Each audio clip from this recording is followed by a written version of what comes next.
Hello students, आज हम discuss करेंगे एनसीईआरटी मैथमेटिक्स क्लास 11 और चैप्टर 2 जिसका नाम है रिलेशंस एंड फंक्शंस। तो एक बात मैं आप लोगों को बता दूं कि बहुत इंपॉर्टेंट चैप्टर किस लिए है बताता हूं। तो हम लोग इम्पोर्टेंट कहते हैं किसको है? इम्पोर्टेंट हमारा वो चैप्टर नहीं होता जिससे बहुत ज्यादा मार्क्स के आते हैं, नहीं। इम्पोर्टेंट हमारा वो चैप्टर होता है जो आगे आने वाले रेफरेंस चैप्टर्स में उसका इस्तेमाल होता है, इसलिए हमें उसको बहुत बेहतर तरीके से तैयार करना पड़ता है, उसके कॉन्सेप्ट्स क्लियर रखने पड़ते हैं, तो ताकि हम उसे आगे आने वाले चैप्टर्स में जो भी इस्तेमाल डायरेक्ट और इनडायरेक्ट तरीके से हो उसका हम अच्छे तरीके से इस्तेमाल कर सके। तो उसी चैप्टरों में हमारे पास एक चैप्टर ये है चैप्टर 2। इस चैप्टर 2 का आप लोग इस्तेमाल देखिएगा बहुत अच्छे तरीके से, चैप्टर 3 में भी, चैप्टर 5 में लिमिट्स एंड डेरिवेटिव में, और क्लास 12 में तो बहुत सारे चैप्टर ऐसे हैं जो इनके बेस पे, इनके फंडामेंटल वहां पे इस्तेमाल होते हैं। तो हमारा ये कहीं ना कहीं स्टार्टिंग क्लास है, स्टार्ट है हमारा रिलेशन एंड फंक्शन इस 11th क्लास के चैप्टर 2 से।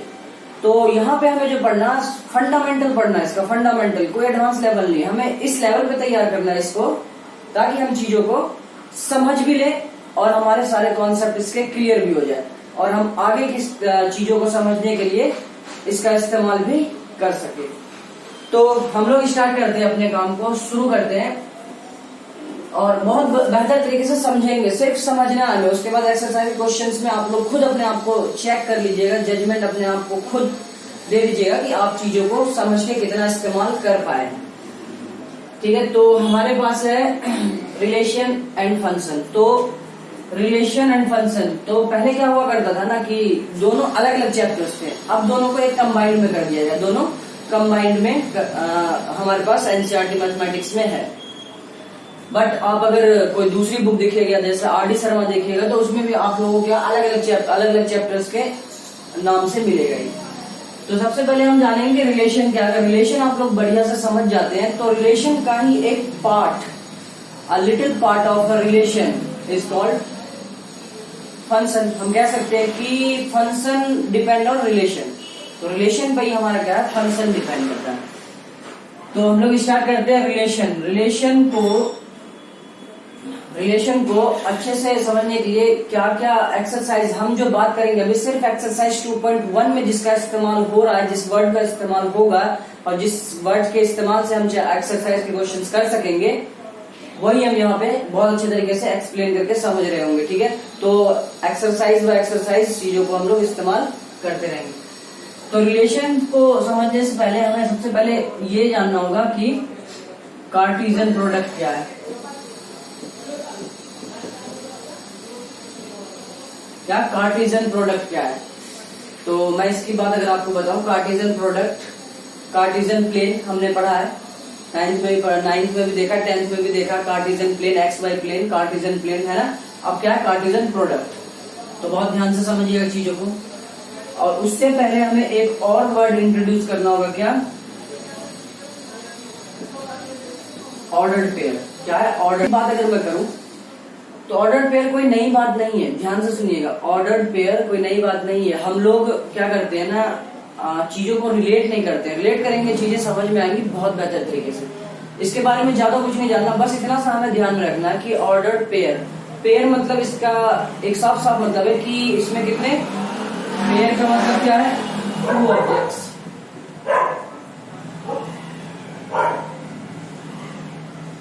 टू ऑब्जेक्ट्स और एलिमेंट्स, 2 ऑब्जेक्ट या एलिमेंट होंगे, है ना। पेयर का मतलब यही है। ऑर्डर मतलब क्या होता है, क्रम से। किससे? क्रम से।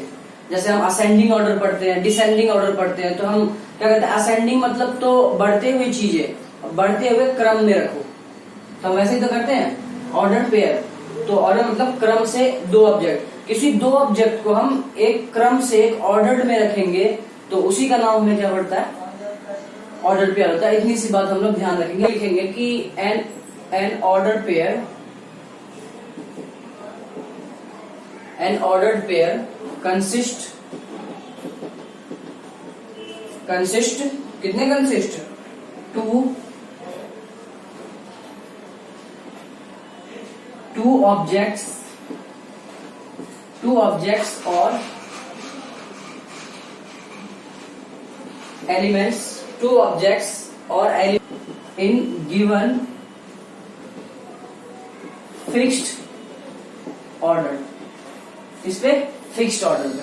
तो हमने क्या लिखा, हमने जो समझा उसी को हमने लिख दिया। ऑर्डर पेयर को हमने इतना सा ही काम करा है एक समझने के लिए कि एन ऑर्डर पेयर जो होता है कंसिस्ट टू ऑब्जेक्ट, दो ऑब्जेक्ट कंसिस्ट करता है वो, ठीक है, और elements in given fixed order, और वो जो हमारे पास एलिमेंट्स होते हैं, ऑब्जेक्ट्स होते हैं, वो एक फिक्स्ड ऑर्डर पे प्लेस्ड होते हैं, ठीक है।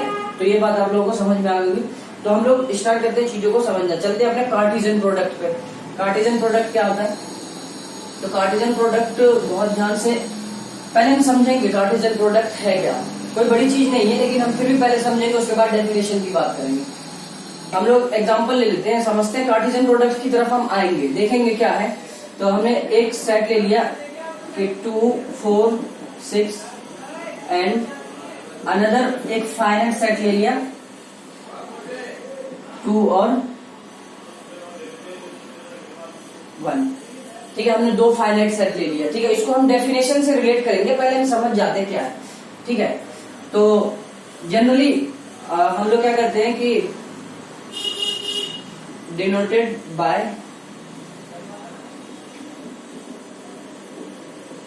Cartesian product, denoted by A cross B, किससे? ए क्रॉस बी से। तो दो सेट का ए क्रॉस बी निकालना है, इसको क्या कहते हैं? A cross B.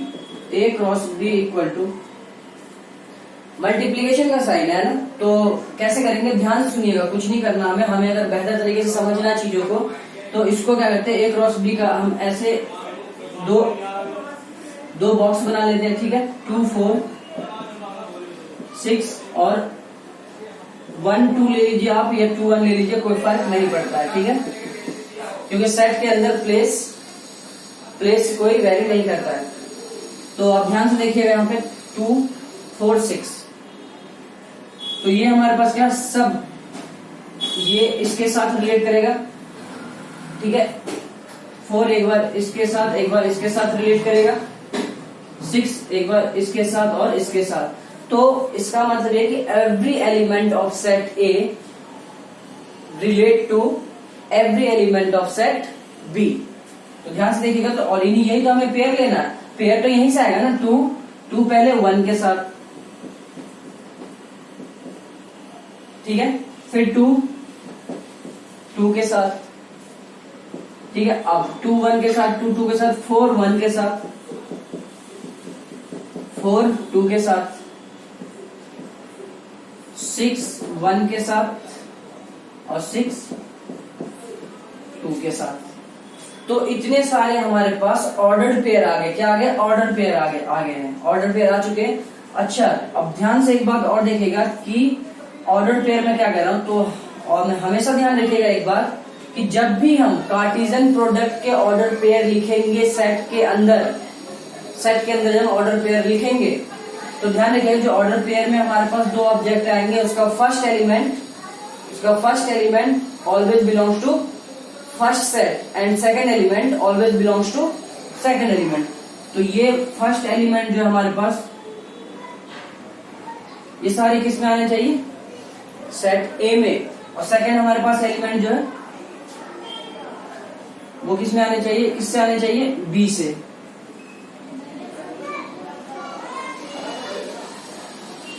ठीक है, तो इतनी सी बात आप लोग समझ पाए होंगे। तो मैं यहाँ पे क्या दिखाना चाह रहा हूँ, कार्टेशियन प्रोडक्ट कुछ नहीं है, यही है कार्टेशियन प्रोडक्ट। क्या है? यही। इसको मैं सही से लिखता हूँ, ए क्रॉस बी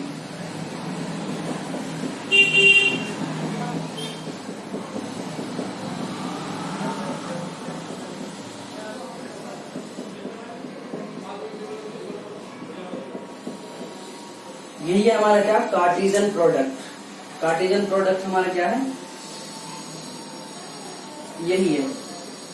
हमने क्या देखा कार्टेशियन प्रोडक्ट में? हमने एक दो बात देखी है कि हर एक सेट ए का एलिमेंट सेट बी से रिलेट करेगा और ऑर्डर पेयर के फर्स्ट एलिमेंट बिलोंग्स करेंगे फर्स्ट सेट से और सेकंड एलिमेंट बिलोंग करेगा सेकंड एलिमेंट से। इतनी सी बात हमने इसमें जान ली है, कोई प्रॉब्लम नहीं है। तो मैं यहां लिख देता हूं कि first element of ordered pair belongs to set A, है ना। सेट ए ले लीजिए क्योंकि फर्स्ट में सेट ए है, and second element of order pair belongs to set B. ठीक है, इतनी सी बात है। यही हमारा क्या ऑर्डर पेयर, ये हमारा कार्टेशियन प्रोडक्ट है। कार्टेशियन प्रोडक्ट के अंदर हमने ऑर्डर पेयर का इस्तेमाल किया है। ठीक है, अब बहुत ध्यान से चीजों को और समझिएगा कि कैसे हमें निकालना। आप लोगों को अगर कार्टेशियन प्रोडक्ट निकालने के लिए बोला जाता है कि हमारे पास क्या है कि एक सेट दे रखा है 1 2 और दूसरा सेट दे रखा है हमारे पास 4 5। अगर आप लोगों को बोला जाए कि इसका कार्टेशियन प्रोडक्ट बताइए तो आप लोग इजीली बता पाइएगा, कोई दिक्कत नहीं। कहीं से नहीं तो यहीं से भी आप लोग पहले 1 को 4 के साथ, 1 को 5 के साथ, 2 को 4 के साथ, 2 को 5 के साथ। अगर आपको प्रॉब्लम होती है तो आप लोग यहाँ से जा सकते हैं। इसको एरो डायग्राम भी कहते हैं। हम लोग आगे भी इसके बारे में डिस्कस करेंगे। ठीक है, तो यहाँ से भी आप लोग जा सकते हैं कि हर एक एलिमेंट फर्स्ट सेट के दूसरे सेट से रिलेट करता है। ठीक है, तो आप लोग कार्टेशियन प्रोडक्ट बहुत अच्छी तरीके से निकाल लीजिएगा, कोई प्रॉब्लम नहीं। ठीक है, अब एनसीईआरटी के डेफिनेशन पे आते हैं हम लोग। एनसीईआरटी का डेफिनेशन क्या है हम वो देखते हैं। तो हम लोगों ने कार्टेशियन प्रोडक्ट को समझ लिया कि चीजें क्या है, लेकिन वो हमने अपने पॉइंट ऑफ व्यू से समझा है। हम एनसीईआरटी मैथमेटिक्स में, एनसीईआरटी बुक में एक्सरसाइज में जो डेफिनेशन दे रखा है, मैं आप लोगों को एक बात बताता हूँ कि एनसीईआरटी के हर एक डेफिनेशन में बहुत सारी बातें होती हैं। आप लोग अगर उसको सही से समझिएगा ना, उसके एक एक वर्ड के पीछे पूरी कहानी होती है। इसलिए एनसीईआरटी के डेफिनेशन को अच्छे तरीके से एनालाइज करना बहुत जरूरी है। ठीक है, तो वही मैं कर रहा हूँ आप लोगों के साथ। और अब हमारे पास जो एनसीईआरटी बुक में जो दे रखा है हमारे पास कार्टेशियन प्रोडक्ट का डेफिनेशन क्या है, उसको हम लेते हैं और उसको हम और विजुअलाइजेशन भी करते हैं कि चीजें क्या है। तो सबसे पहले क्या बोला गया कि given two non empty set, given two non empty set, कोई भी non empty set, 2 non empty set दिया हुआ है, मतलब कि P और Q हम एग्जाम्पल में कन्वर्ट करते हैं। इसको हम कन्वर्ट कर देते हैं मैथमेटिकली। ध्यान से देखिएगा, हमने यहां से ले लिया 1 2 और Q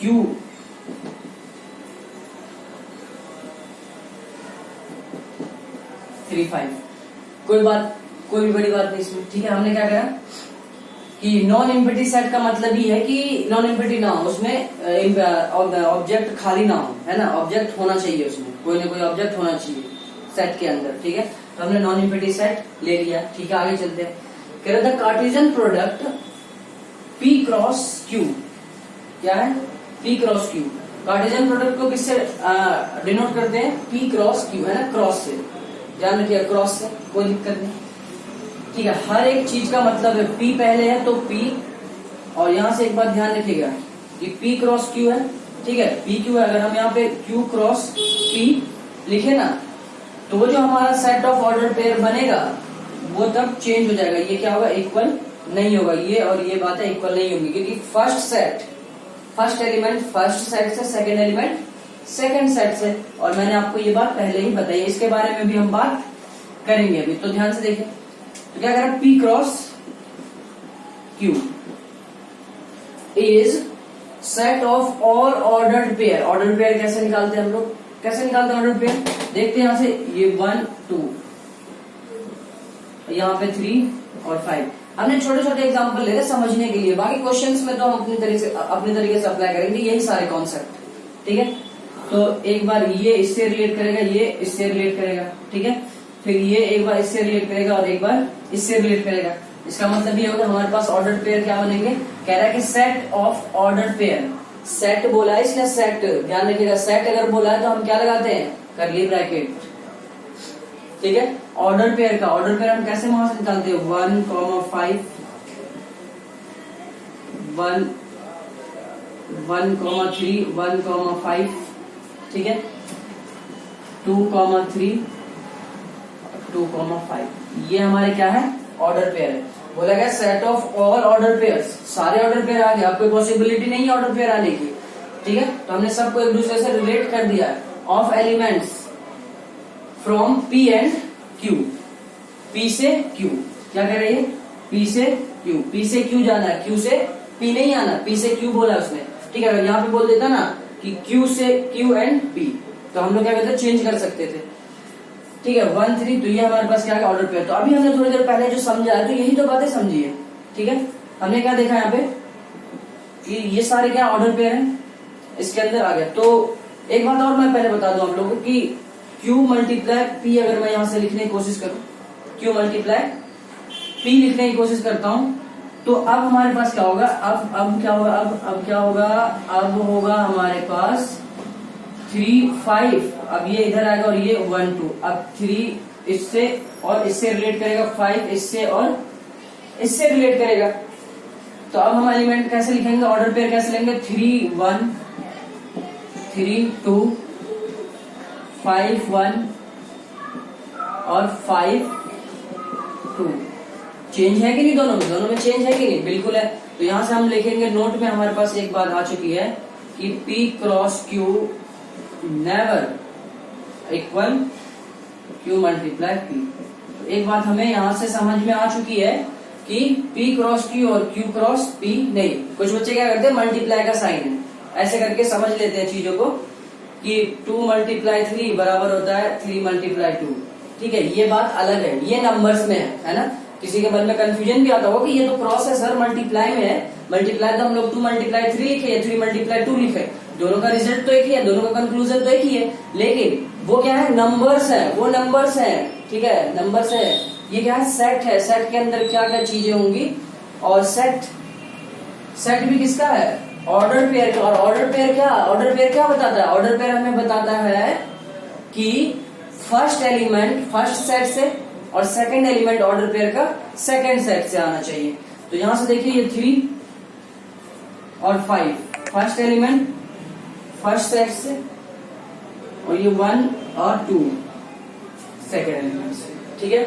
इसके अलग तो आप लोग एक बात ये समझ गए होंगे कि P cross Q does not equal to Q cross P, ठीक है। कैसे, तो ये था हमारे पास डेफिनेशन की कहानी इसकी, ठीक।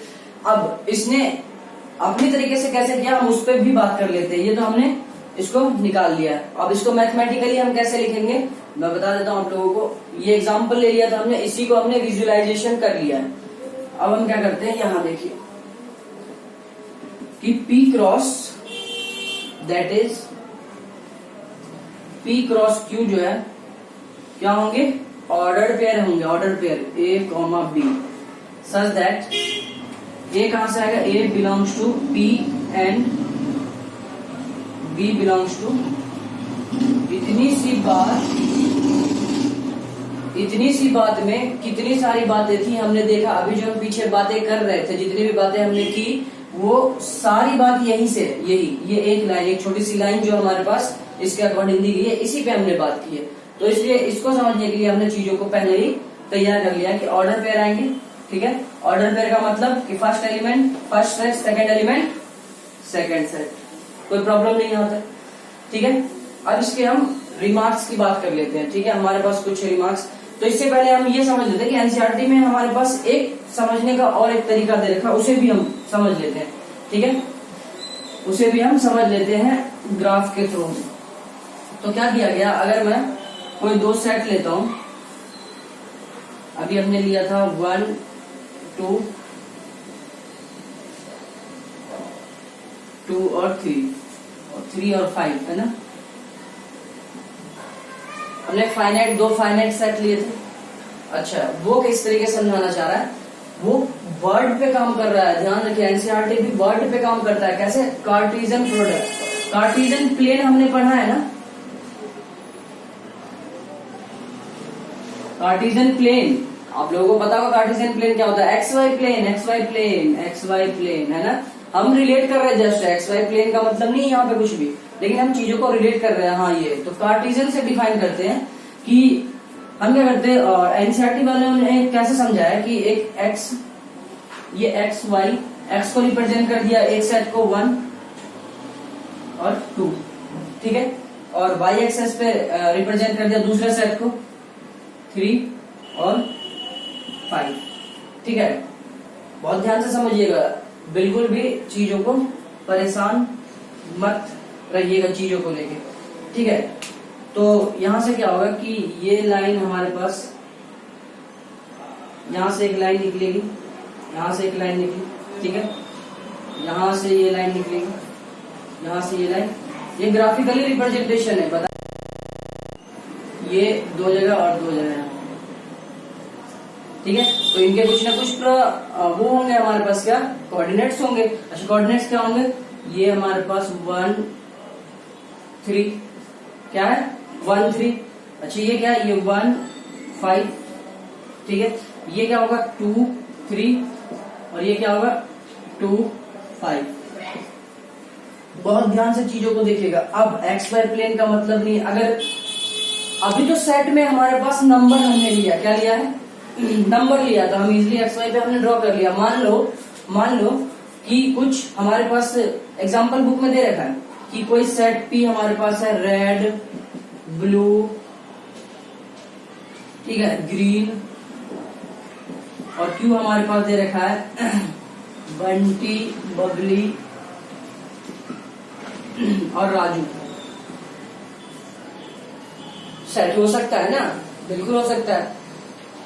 तो एक बात बताइए, अगर इसको हम रिप्रेजेंट करेंगे यहाँ पे तो कर पाएंगे? रेड कितना होता है, कोई बता पाएगा क्या?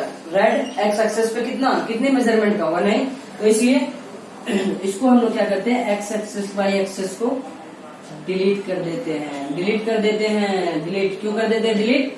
क्योंकि हमारे पास इसका सेट अगर चेंज कर दे, नंबर में नहीं दे, कोई दूसरे फॉर्मेट में सेट को दे दे, तो हम यहाँ ऐसे इस तरीके से रिप्रेजेंट नहीं कर सकते, हमारे पास कोई फॉर्मेट होगा ही नहीं, एक्स वाई में हम इनको रिप्रेजेंट कर ही नहीं सकते। तो हमने समझने के लिए एक नंबर्स पे लिया था कि ये, अब ध्यान से देखिए कि ये क्या है, ये क्या बता क्या रहा है हमें, ये वही चीज तो बता रहा है, ये कार्टेशियन प्रोडक्ट ही बता रहा है। ये क्या है, ये सारे कार्टेशियन प्रोडक्ट ही बता रहा है। कैसे, यहाँ से अगर मैं लिखूं P क्रॉस Q लिखूं तो यहाँ से 1 3 1 5, वहां देखिए, वहां से ले रहा हूं 1 3 1 5 2 3 2 5। तो बुक में इस तरीके से समझाया गया है, तो आप लोग बुक पढ़ सकते हो बहुत अच्छे तरीके से, बुक रीड करना, अच्छे से समझना, बुक में इस तरीके से समझाया गया है। तो ये जो हमारे पास कोऑर्डिनेट्स निकला है, ये क्या है, हमारे पास कार्टेशियन प्रोडक्ट है। तो ये बात भी हम बहुत अच्छे तरीके से समझ गए, तो बुक में यही है, ठीक है। इस तरीके से बुक का तरीका भी हमारे पास बहुत अच्छे तरीके से रिप्रेजेंटेशन देख लिया हमने, कोई दिक्कत नहीं है। तो आप लोगों के पास अगर आए क्वेश्चन ऐसा अगर रिप्रेजेंट करने के लिए, तो इस तरीके से भी आप लोग रिप्रेजेंट कर सकते हैं। तो हम चलते हैं इसके रिमार्क्स की तरफ, ठीक है। तो फर्स्ट रिमार्क्स क्या है, कहता है कि 2 ordered pairs are equal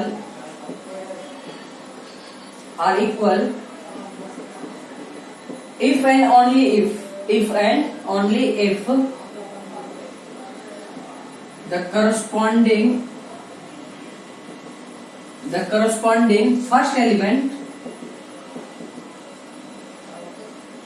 first element of ordered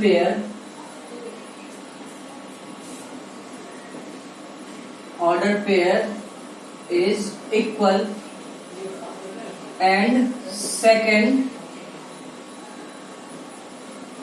element also equal। क्या बोला गया है? तो इतना रिटर्न में जो बोला गया है ये तो मैंने लिख दिया है। इसकी छोटी सी कहानी क्या है हमारे पास कि ये साफ साफ ये कह रहा है कि दो ऑर्डर पेयर इक्वल होंगे आपस में तब, सिर्फ और सिर्फ तब जब first element, corresponding first element, ध्यान रखिए करस्पॉन्डिंग का मतलब कि फर्स्ट एलिमेंट अगर मैं इसका लेता हूं तो उसका भी फर्स्ट एलिमेंट हम लेट कर लेते हैं। ये हमारे पास A1 B1 इक्वल दे रखा है A2 B2, ये दोनों इक्वल तभी होंगे इफ एंड ओनली इफ, ठीक है, if only if A1 equal to A2 and B1 equal to B2। तो इतनी सी बात कह रही है, कहा गया है यहाँ पे कि ये तभी इक्वल होगा जब ये दोनों आपस में करस्पॉन्डिंग फर्स्ट एलिमेंट और सेकंड एलिमेंट क्या होंगे, इक्वल होंगे, ठीक है।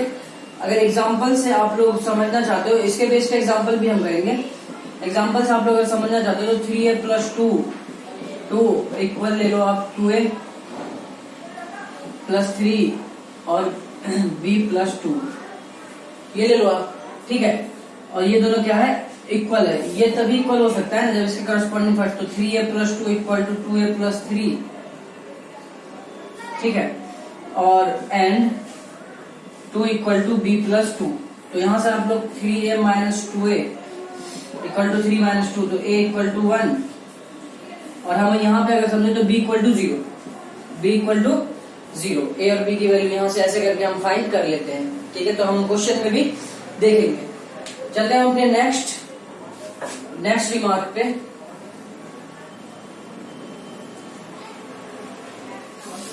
सेकंड रिमार्क क्या कहता है हमारे पास, सेकंड रिमार्क ये कहता है कि number of elements of set A, number of elements in set A equal to कुछ भी है, मैंने p मान लिया, और number of elements in set B हमने q लेट कर लिया, ठीक है। तो number of elements in Cartesian product of A and B क्या होगा, ये हमारे पास p multiply q, that means कि n of a multiply n of b, इतनी सी बात बोली गई है, ठीक है। आप लोग इसको एग्जांपल में भी ले सकते हैं। तो एक सेट आप लोग ले लीजिए 1 2, दूसरा सेट आप ले लीजिए 2 3, ठीक है। और यहाँ पे n ऑफ a कितना आ गया 2, और n ऑफ b हमारे पास कितना आ गया, ये भी 2। अच्छा, a क्रॉस b अगर निकालते हैं हम लोग, a क्रॉस b, तो 1 2 1 3 2 2 और यहाँ पे 2 3, ठीक है। तो ये नंबर ऑफ एलिमेंट्स कितना है 1 2 3 4, नंबर ऑफ एलिमेंट्स कितना, Cartesian product of A and B 4। अच्छा, 4 को तो 2 क्रॉस 2 लिखते हैं हम, तो ये है हमारे पास number of elements A multiply number of elements B. तो ये बात हमारा बोला गया है, ठीक है। तो इजिली हम लोग क्या फाइंड कर लेंगे, हम लोग इजिली फाइंड कर लेंगे कि ए और बी सेट के एलिमेंट्स अगर हमें पता है तो हम Cartesian product of set A and B के अंदर कितने एलिमेंट होंगे ये हम फाइंड कर लेंगे, ठीक है। चलते हैं अपने थर्ड रिमार्क में क्या कहता है।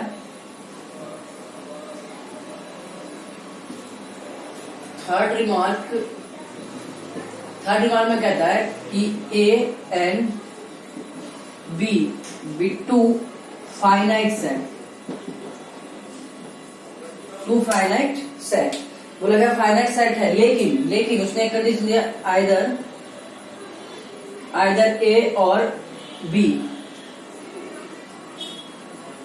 इनफाइनाइट। क्या बोला गया कि ए बी फाइनाइट सेट है, तब तक तो ठीक है, लेकिन अगर कंडीशन दे गई है दोनों में से कि या तो ए या फिर बी, या दोनों में से कोई एक सेट अगर इनफाइनाइट हो तो हमारे पास ए क्रॉस बी भी क्या होगा, इनफाइनाइट सेट होगा। क्या होगा, इनफाइनाइट सेट होगा। आप लोग एक बात ध्यान दे रहे होंगे कि मैं जो भी बातें कर रहा हूँ और हर बातों में मैं बोल रहा हूँ कि ये सेट है। तो हम लोग क्या कर रहे हैं कि अपने पिछले चैप्टर 1 को बहुत अच्छे तरीके से इसमें इस्तेमाल कर रहे हैं और समझ रहे हैं। और सेट है तो इसका मतलब उसकी जो भी हमारे पास कैरेक्टरिस्टिक है उसका हम इस्तेमाल कर रहे हैं। तो इसलिए चैप्टर 1 को भी आप लोग बहुत अच्छे रिवीजन में रखिए ताकि आगे इसमें इस्तेमाल होने वाला है। अभी तो हमने सिर्फ क्या किया, रिलेशन अभी हमने स्टार्ट ही नहीं किया। अभी रिलेशन टॉपिक के हमने पहिए तैयार किए। क्या किए, पहिए तैयार किए। अभी तो पहिया लगा के अभी चलाना, तब जब स्टार्ट कर देंगे तो यही काम करेगा, यही चलाएगा इसको, रिलेशन को, ठीक है। तो हम देखेंगे रिलेशन का बहुत अच्छा तरीका, समझेंगे कि क्या है रिलेशन, रिश्तेदारी करेंगे, ठीक है। तो ए क्रॉस बी क्या हो जाएगा, इनफाइनाइट हो जाएगा। तो इतनी सी बात हमें ध्यान रखना है। अच्छा, फोर्थ में क्या गया, ये बहुत अच्छे तरीके से समझिएगा आप लोग फोर्थ में, ठीक है।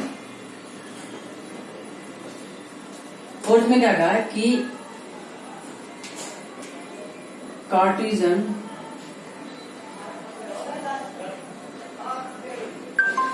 Cartesian product of 3 set.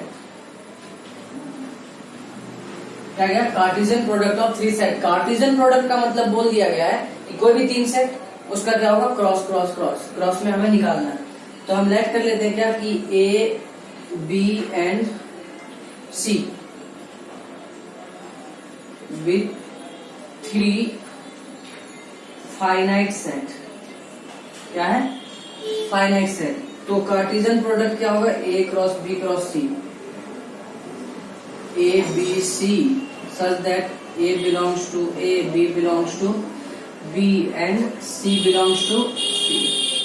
इतनी सी बात बोली गई है। अब ध्यान से सुनिएगा कि इसी को एक नाम से जानते हैं, इसी को एक नाम से जानते हैं क्या, इसको हम कहते हैं कि ऑर्डर्ड ट्रिपलेट।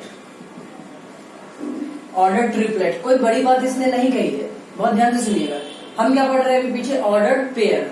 ऑर्डर्ड पेयर हमने देखा है, क्या देखा है, ऑर्डर्ड पेयर। अच्छा, ऑर्डर्ड पेयर हम क्यों कह पा रहे हैं, क्योंकि ऑर्डर में 2 ऑब्जेक्ट को सेट कर रहे थे, है ना। ऑर्डर में 2 पेयर को हम रख रहे थे, मतलब पेयर को रख रहे हैं, मतलब 2 ऑब्जेक्ट को, है ना। तो यहाँ पे क्या कर रहे हैं, 3 ऑब्जेक्ट को ले रहे हैं, 1 2 3, इसलिए ऑर्डर में रखा हुआ तो है। कितने एलिमेंट, 3। तो ऑर्डर ट्रिपलेट नाम दिया गया, तो कोई बड़ी चीज इसमें नहीं बोला गया, ठीक है। तो इसका एग्जाम्पल हम लोग लेते हैं बहुत अच्छे तरीके से। एग्जाम्पल में आप लोगों को इसका इसलिए भी करवाऊंगा क्योंकि इसके रिलेटेड हमारे पास क्वेश्चंस मिलेंगे, ठीक है, हम देखेंगे। और सबसे पहले तो हम लोग बेसिक कॉन्सेप्ट तैयार कर रहे हैं अभी। अच्छा, ए हमारे पास, मान लिया हमारे पास 1 2, बी हमारे पास कोई सेट है 3 4, और सी हमारे पास सेट है 5 6। हमारे पास 3 फाइनाइट सेट है, ठीक है।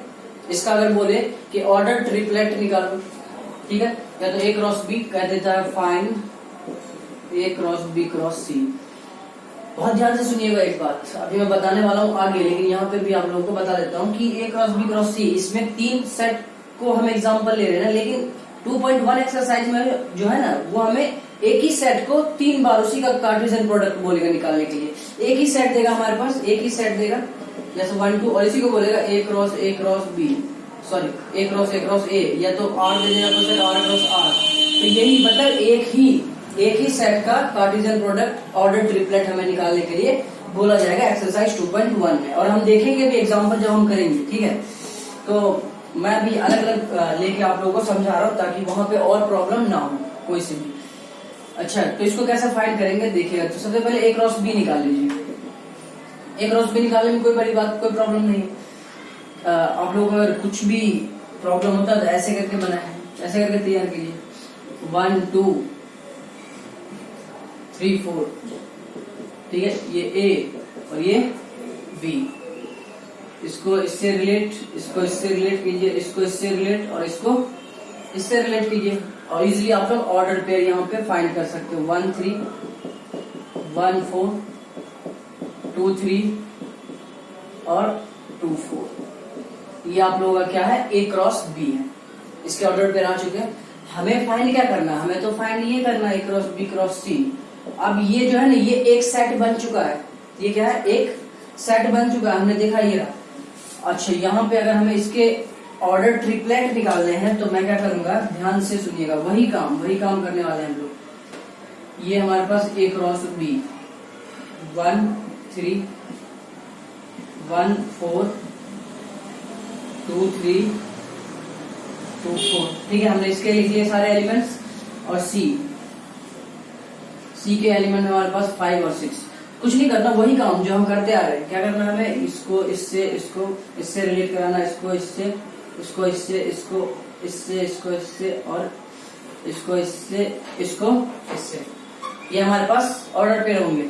अच्छा, तो मैं लिखना स्टार्ट करता हूँ 1 3 5 1 3 6, ठीक है, कोई दिक्कत नहीं।